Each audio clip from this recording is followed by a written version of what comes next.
መቼም ሰው እውቅናና ዝናን ፍለጋ የማይቆፍረው ጉድጓድ የማይወጣው ዳገት የለም። ከተቻለ በራስ ካልሆነ ደግሞ በቤተሰብ አሊያም በቅርብ ሰው አብሮ ስሙ እንዲነሳ ከማድረግ ወደ ኋላ እንደማይል በተደጋጋሚ በተለያዩ ሰዎች ተመልክተናል። የዛሬው ግን ትንሽ ለየት አለና ዓለምን አስገረመ።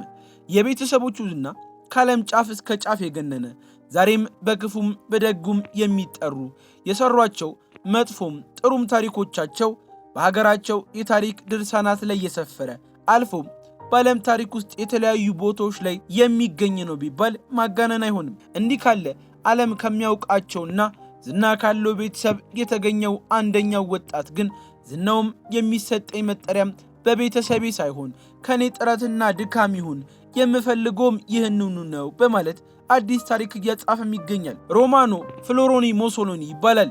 በጣሊያን የእግር ኳስ ሜዳዎች አሁን ስሙ በስፋት መነሳትም ጀምሯል። የጣሊያን አሽሟጣጮች ከዙፋኑ ወደ ሜዳ የሚል ተረብ ቢያስነሱም ለሱ ግድ የሰጠው አይመስልም። በቅድመ አያቱ ስም ሳይሆን በእግር ኳስ ችሎታው ብቻ ለመመዘን ቆርጦም ተነስቷል። በዛሬው ፕሮግራማችን ኢትዮጵያን ለማንበርከክ በተደጋጋሚ ቢሞክርም ያልተሳካለት በጣሊያን ታሪክ ውስጥ እጅግ አወዛጋቢ ከሆኑ ሰዎች መካከል የነበረው ከ1922 እስከ 1943 ዓመተ ምህረት ድረስ ጣሊያንን በብረት ክንድ የመራውን ሰው የቤንቶ ሞሶሎኒ ቤተሰብ ውስጥ ብቅ ስላለው ትንሹ ኮከብ እንመለከታለን።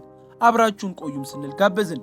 ለቻናላችን አዲስ ከሆናችሁ እንዲህ ያሉ ከታሪክ የተሸረፉ ወቅታዊና አነጋጋሪ ስፖርታዊ ይዘቶችን በተከታታይ እንድታገኙ ሰብስክራይብ በማድረግ ቤተሰባችን እንድትሆኑም ጋበዝን። ሮማኖ ፍሎሮኒ ሞሶሎኒ የቤንቶ ሞሶሎኒ ሶስተኛ ልጅ የሆኑት የሮማኖ ሞሶሎኒ የልጃቸው ልጅ ሲሆን አያቱ እንዲሁም ቅድመ አያቱ ትልቅ ታሪክን ጽፈው ያለፉ በጣሊያን ታሪክ ውስጥ ጉልህ ድርሻ የነበራቸው ታላላቅ ሰዎች እንደነበሩ ታሪክ ያስረዳል። የጣሊያን ሚዲያዎች ቅድመ አያቱ ቤኒቶ ሞሶሎኒ እንደ ኃያልና ጨካኝ የጣሊያን አምባገነንነትን መስራች አድርጎ ቢዘግበውም ለቤተሰቡ ግን ብዙ ዋጋ የከፈለ በፖለቲካ ጉዞ ቤተሰቡን እስከ መበታተን የደረሰ ከጣሊያን ከፍታና ዝቅታ ታሪክ ጋር ብዙ ውጣ ውረዶችን ያስተናገደ ጭምር እንደሆነም ይነገርለታል።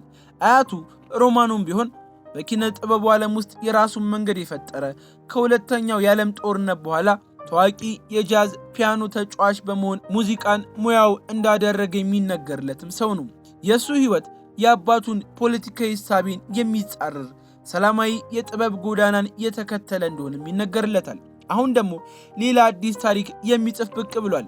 ሮማኖ ፍሎሪያኒ ሞሶሎኒ በ2003 ዓ.ም በጣሊያን የተወለደም ልጅ ነው። ወላጆቹ ፖለቲከኛዋ አሌሳንድራ ሞሶሎኒ እንደዚሁም ደግሞ ማውሮ ፍሎሪያኒ ሲሆኑ እሱ ሶስተኛ ልጃቸውም ነው። እግር ኳስን አብዝቶ የሚወድ ጅማሮም ደግሞ በሮማ የወጣቶች ቡድን ውስጥ በመጫወትም ሲሆን በ13 ዓመቱ ወደ ላዚዮም ተዘዋውሯል። ከብዙ የእግር ኳስ ፈተኖች በኋላ ሮማኖ ፍሎሪ በሐምሌ 5 ቀን 2004 በውሰት ወደ ሴሪያ ቢ ቡድን ጁቬ ስታቢያ ሊቀላቀልም ችሏል። በኋላም በዚሁ ዓመት ሴዜናን 1-0 ባሸነፉበት ጨዋታ የመጀመሪያውን ግቡን ማስቆጠረ። ደስታውን ሲገልጽ የስታዲየሙ መድረክ መሪ የመጀመሪያ ስሙን ሮማኖ ብሎ 7 ጊዜ ሲጠራ ደጋፊዎቹም ሞሶሎኒ ብለው በመጮህና ፋሺስታዊ ሰላምታን በመስጠት ዓለም በዚህ ልጅ ላይ አይኑን እንዲያርፍም አድርገዋል። የ21 ዓመቱ ፍሎሪያኒ ሞሶሎኒ በአሁኑ ጊዜ ከሴሪአ ክለብ ላዚዮ ወደ ክሬሞኖዚ በውሰት ተሰጥቶ የቀይ መስመር ተከላካይ ሆኖ እያገለገለ የሚገኝም ሲሆን እሱ ራሱን የፖለቲካ ሰው አድርጎ እንደማይቆጥርና ትኩረቱ በሙሉ በእግር ኳስ ላይ እንደሆነም ገልጿል። እንደሱ ያለ ስም ይዞ ከትኩረት ማዕከል መራቅ የማይቻል እንደሆነ ፍሎሪያኒ ሞሶሎኒ ፖለቲካን ከሜዳ ውጪ ለማድረግ ያለውን ፍላጎት በተከታታይ እውቁልኝ ብሏል።